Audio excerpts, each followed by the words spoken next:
أقبلت عروسنا أم الحلا كله، كالقمر بالنور تضوي لياليها، عالعنود الذوق والترف والطيبة، عالعروس الزين قوموا نحييها.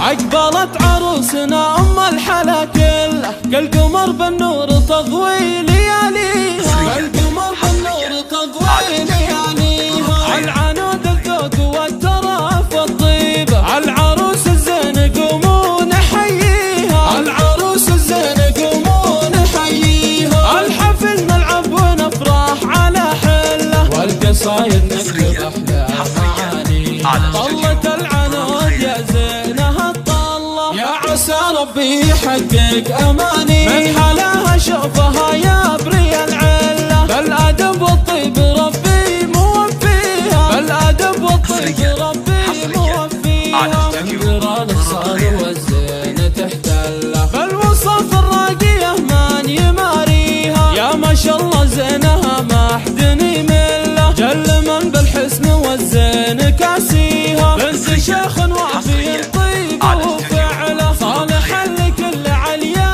يعديها، صالح لكل عليا يعديها. وامها اللي بالكرم كافهت هله، شيخة الامجاد ربي يحييها، ولا فعل اخوانها كل ندله، روس بالامجاد تسري مساريها، روس بالامجاد تسري مساريها. الوليد صامل بكل ميداني، راعي الوفاة في ساعة الهية، والمؤيد كان للطيب ما مثله، جعل روحي في الجنان ومعانيها، والكفو عبد الملك يفخر بأصله، كل عليا من شموخه يعديها، والبعيد عبد الحميد دوم يصله، والخصال النادرة يفتخر فيها، والهنا في الحسن والذوق والرقة، من وصوف الحب